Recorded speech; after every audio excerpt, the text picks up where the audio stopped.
Hey, welcome to Finding Your Motivation with yours truly, Steve Stazak, and my company's Leader Speakers.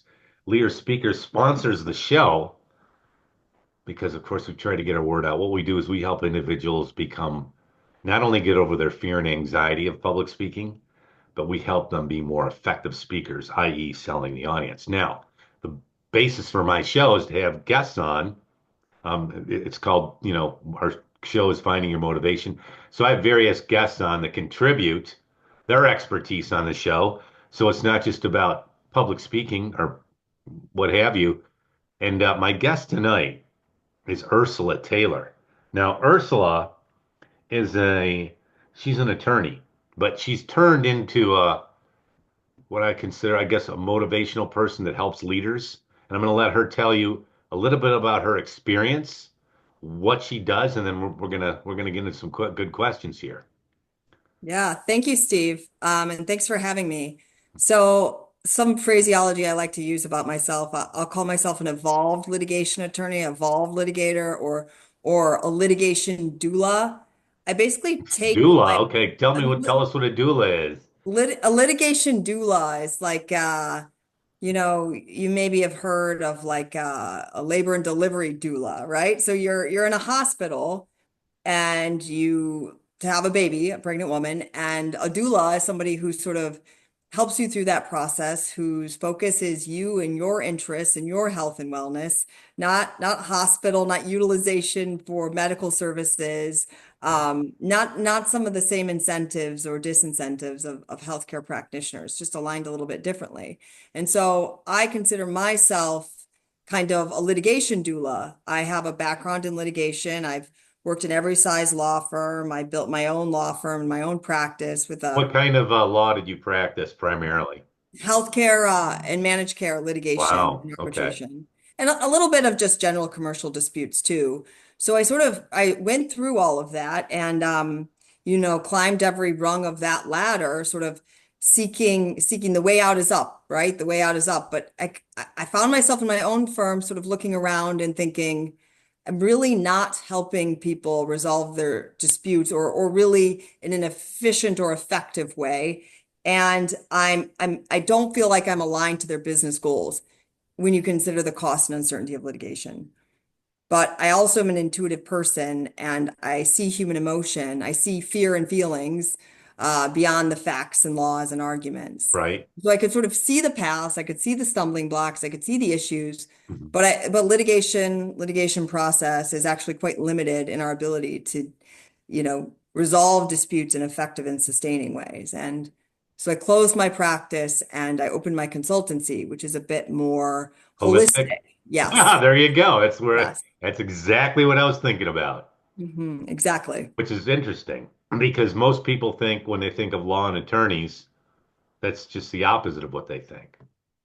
Right. I'm sort of this intuitive, empathic professional with my skill sets are sort of discernment, communication, and I can kind of see through it, but litigation process is facts, laws, and arguments. And the reality is that every dispute, every conflict, potential tension point or conflict that we go through as humans is always founded in human emotion, always. But our structures and systems for dealing with it formally, in terms of judicial processes and law, has absolutely nothing to do with human emotion. So it's a lot of process, a lot of That's expense. correct. Yeah. Yes, yes, a lot of Very uncertainty. dry. Right, right, exactly. Okay. So what makes you, let me ask you this. Is this something that you're spearheading or are other people doing this too? Like, I haven't seen or found anyone that's doing it exactly like me. There may be people out there, but I think I bring a really unique combination of skill sets and experience. I mean, I understand litigation strategy, negotiation strategy, litigation budgets, process. I can sort of talk that lingo and advise clients on that path, but I bring something a little bit more in terms of understanding human emotion, understanding strategies and modalities for addressing conflict at its source. So it's a little bit of a cross between sort of a mental health wellness sort of experience and something that's very strategic and pragmatic as So when you well. say mental health, define that. Well, I suppose for me that means I'm honoring and sort Stress? of Are you talking about reducing stress when you yeah, say mental health? ultimately reducing stress, but basically addressing the human emotional drivers of conflict. So getting clients to sort of go a little bit deeper within themselves and identify why they're in the dispute. I mean, I've got to have people who are open to it, right? And not everybody is.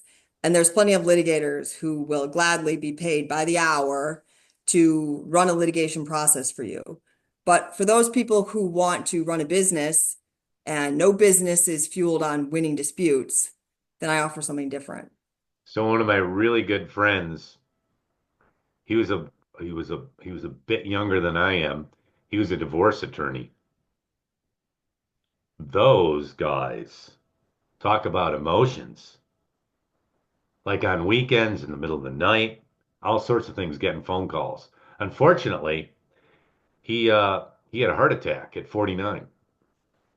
Wow. Yeah. And Yeah, family law is a big one, obviously. ooh, man, I know a couple other people that do it too. Um, but in any case, just getting back here, why don't you give us an example of a case that you recently worked on to give us a good concrete example of your practice. Sure, sure. So I'm helping a client navigate a dispute. It's an individual, a family. They were sued. This is a good one because the human emotion is just so apparent. Sued by their neighbor because of a property line issue or a structure that was encroaching purportedly. And, the legal doctrines are adverse possession and how long has the structure been there? And is there a Right. defense to adverse possession? And what about notice and this and that? But the reality is the neighbors have some issues. My client is embroiled in it because she has her own set of emotions that are triggered by this dispute that really block her ability to see it clearly, What to about a really, deed? Wouldn't what's a deed, that? wouldn't a deed show the true? It's never that simple. Oh, okay. It's never that simple. It's that's the thing that you learn in law school and beyond. There is no shortage of facts that can be cultivated and presented and ordered to Oh, tell a story. And there's always a counter because every big brain lawyer has his match or her match. So it's never simple. And here's the reality too. Maybe there's a deed, maybe there's a smoking gun, maybe there's a thing, but it's probably an issue of fact. What does that mean? That means you're going to trial. What does it mean to go to trial? A lot of money. I've hmm. never done a litigation budget for less than, oh, maybe $350,000 through trial. Oh my Because God. think about discovery, think about depositions, preparing for depositions, sitting for depositions, all of that time, energy, and money to get to the issue of fact, to look at the deed and talk about what the deed means or whatever it is. So you're losing even when you're winning. Hmm. And the more efficient and sustaining course is to be like, okay, what do you have your backup about? What do you have your backup about? Let's think about this in terms of what we really need. But it's really hard to know what you need when you're sort of mired in the emotion of it. Well, I mean, what good is a deed then? If you've got a deed on your property, doesn't it clearly show that, I where your mean, property we could lines are? unpack. No, because there's a a real property doctrine called adverse possession. And so if Well, you I know even what if that is, believe yeah, it or even not. if right, if it's so 7 years?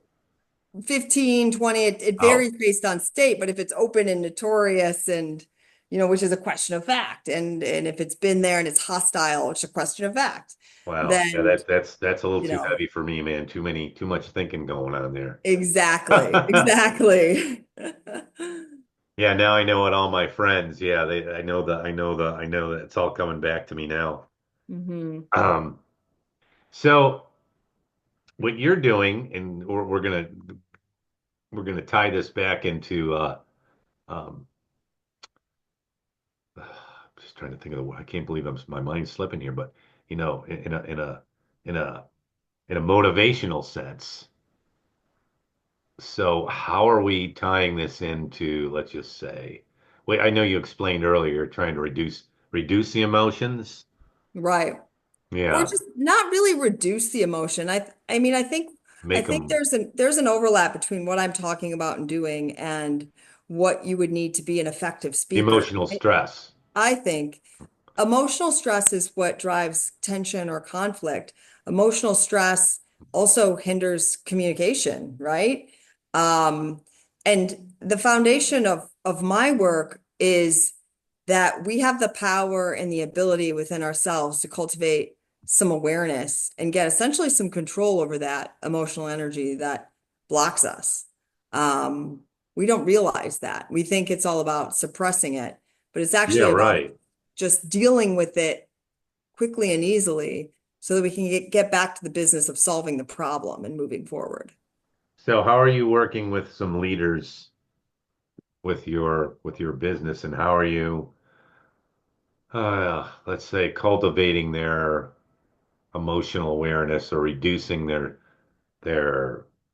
let's tie the motivational thing in here. Sure, sure. Yeah, well, it's highly customized. I mean, there's some clients I work with that have a specific dispute that they think is broiling, or maybe they're in litigation or about to be in litigation, or they're worried about being in litigation. I also work with clients just in terms of leadership training There you because go. Let's talk about that. yeah. I'm working with a client right now. Their management team, an executive team of 5 people, and then also their middle management, another 5 or 6 people. Basically just working with them on communication, team building, leadership, and really understanding how to navigate conflict before it's conflict. So Oh, many of us have worked in places where sort of like there's this undercurrent or maybe a passive aggressive sort of toxicity that can be just as debilitating as an open conflict. Actually, that's worse when it's sort of unsaid and floating beneath the surface. It can demotivate teams and professionals. It can cause turnover, retention issues. And so helping people communicate more effectively with each other and really avoid and navigate costly internal conflict. so now you're starting to talk my experience because, my foray into this business was a sales trainer, but then I gravitated onto a s- a I used to do seminars, educational seminars, and then I went from there to a couple leadership companies where I did team building, leadership training, time management, and which is basically that, and public speaking training. When I formed my own company, took the public speaking training, and I do team building on the side, so I know where you're coming from. And that's what our team building games do. And there was evidence after they were over. I had a girl come up to me one time and said, you know what? Because we mixed them up. We mixed different departments up because they would compete against each other. They'd get in their silos. A girl came up to me and said, you know what? This is really good because I never talked to that other girl in that department before that other manager because we were competing.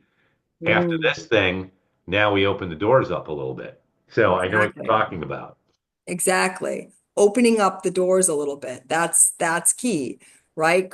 Creating opportunity and facilitating through different exercises and discussions, a path for people to open up the doors to each other and gain some awareness and some human connection that they wouldn't otherwise have.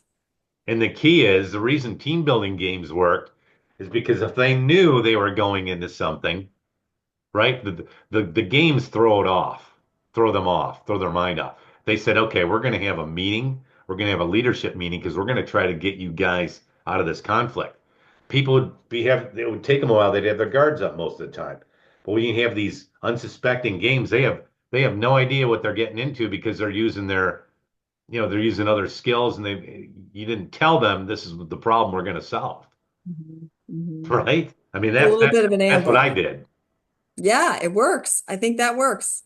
I think it depends on the group and the company. What I do is like highly customized, and I'll start with just sort of one-on-one meetings with the founder or executive or leader, and then maybe filter down from there and create space. People will share more candidly one-on-one, and then I can sort of identify what the issues and themes are. Oh. And some groups are already gelling pretty well and have a decent rapport. They've just got, little seeds of this or that that need to be contended with. Other groups, like, like what you're mentioning, are completely at odds. Maybe their structure is such that they're competing with each other and they don't know each other. So That's yeah, right. that's where games, I think, are more effective. Yeah, well, that's what happens there. Like I was working with, I mean, I work with, Fortune 500 companies like Home Depot, and there were like 200 people in there, right? So it's a big warehouse, and you can imagine, the mentality there, and that environment, that work environment, is really, really sort of base, and all they want to do is this department wants to be better than this department, so they're not Mm. working together, and they're throwing the whole system off in a sense. Yeah, yeah. It starts at the top. Yeah. So yeah, now I can see what you're doing. But I did a lot of that leadership training, and I actually worked with the FedEx company one time, and there really wasn't an big issue there. They had security guys. This was the security division. They had about 10 guys in the our workshop. Thing was, they all came from totally different backgrounds. One was a Royal Canadian Mounted Police. One kid just came out of MBA school. Another guy was a former sheriff. They came from all different um, disciplines in that law, in that whatever you call it, field, right? Yeah, The yeah, security field. So what they did was they would only communicate by email, and they weren't all on the same page. This guy wanted to get them, the head of the whole deal wanted to get them in a training, and all together, so they could exchange their ideas for a couple days, and then they would have better communication, rather than they'd probably pick up the phone rather than just email and yeah, in their meetings. yeah. Yeah, you need in-person connection. I mean, most of communication comes through our body language or the tone of our voice and not the words we use. So you can't build a connection through email. You can sort of like do transactions maybe, but at a certain point, in order for, I think, a company to really, especially a company that wants to be on the cutting edge and be competitive, really has to have cohesive teams and that Right, building and that relationship building. It can be especially hard in the situation you're mentioning where everyone comes from diverse backgrounds. We don't have sort of that organic sort of like, oh, that guy's like me or that woman's like me. You've got to build that, which can always right. be done if you're willing to make the effort. I mean, the best clients are the ones that really appreciate and understand that their team cohesiveness or their culture or their communication is what's going to give them the competitive edge in what they want to do. I mean, So how are you finding your clients? Where are I you mean, finding them? they kind of find me. I mean, Really? the way I work, I can't really force it. It really has to be the leaders who are a little more open to dealing with this kind of thing differently. How do Because they find you? Are you on any social media platforms, or how are you yeah, getting your word out? yeah, I have a website. I've done all the Google analytical stuff. I do have a LinkedIn profile as well. My website's conflictreimagined.com. So people find me that way and also just word of mouth. Yeah, that's good. So you use Google primarily. Yes, yes. Yeah, there's a lot of stuff out there now. Everybody's pushing AI to get Yeah, out there. yeah. I mean, I haven't done it. AI is great. I I don't know. I haven't gotten really into it. I think it's good for a first draft, but I really feel like my voice and my authentic way of being and doing is such a big part of it. So I haven't been totally reliant on AI, but my I have my personal view of AI is that it's going to be something that sort of takes the nuts and bolts and facts and doing out of what we do as humans.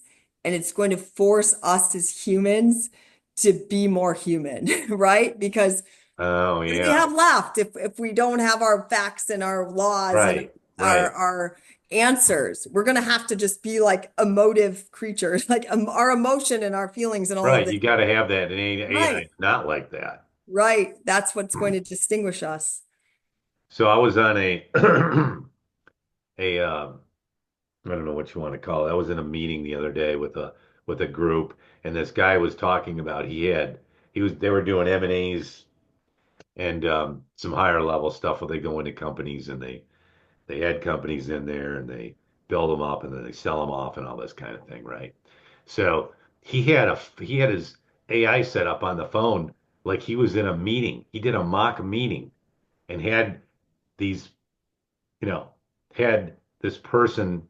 He put he had objections in there. They would object, and then he would go through and give them the answers. And finally, it would be like we were talking to a person. They would come to, agreements. It was really funny. Wow, that's A fascinating. real, really mock conversation, with a proposed owner of a company that they were trying to sell, and he was trying to Uh, convince them, to go ahead and, sign their company up so they could go in and do what they're going to do to build it up and sell it, whatever. Interesting. Yeah. That's fascinating. Yeah, it was really sort of cool, but once again, that was just practice. So how are you going to use that? How does that apply in real life? I don't know. Yeah. I mean, I don't think AI can take us the full distance. I No, don't. I think human connection is what we live and breathe on. It's what brings us together. It's also what pushes, our human emotion, our like denser, lower emotions is what keeps us apart. And right. that together and apart is what drives this world. And I just don't think AI can do all of it. I think it can do enough so that we're forced to really be in our more human capacities. I'll say that. Well, it's good for writing email letters and things like that. Sure, I sure. use that all the time. I mean, I wouldn't don't want to say I'm lazy, but I'll just go, put my specifics and it'll write me a great little email letter, couple, 5 or 6 sentences, right? Not so bad. No, it's good for ads too. So anyway, do you have a book out? Are you one of these people that puts a book out? Do you have a book out? Not yet. Maybe someday. Yeah. Right now I'm just working on my services and my message. I do write a lot of articles and I do Do you have a blog then? I do through my website. I Okay. have some interesting stuff. Do you find that is effective? Because I don't hear about people writing blogs anymore. It seems like what I've been told it's all about the video content, which Yeah. I've done a little bit of it, but I find it weird. Like I'd rather sit here and talk with you and kind of share what I do in this format. Uh-huh. For me, I just haven't gotten into that talking into a Thin screen. air. Yeah, I'm pretending like I'm connecting with someone. I have a little bit of an issue with that too. I have to do that for my business, but it's really hard for me to talk into thin air. I have to have a person there. It's so much easier with a person. Well, I mean, some people, I think the people that are shy don't have a problem with it, and the people that aren't shy, like myself or you, I've got to have a person there. I've got to have some reality. I just can't talk into thin air because It I don't know how to connect with nothing. it doesn't, I mean, I don't know what you think, but it doesn't feel authentic. It feels like kind of Right. contrived and staged. Exactly. And I don't feel like the message is as powerful. I mean, for me, I mean, I'm sure there's people who feel differently, but I I struggle agree. with it. I struggle with it. Well, you can imagine an audience being out there, I guess. Yeah, I, sure. I think that's the thing, but it's still for me, I really have to see people. Me too. I don't think I'm as effective at all. I Me got to too. be honest with you. It's Yeah, really hard for me to do that. yeah, yeah, Not hard for me to do that, but hard for me to fathom to get the same effect.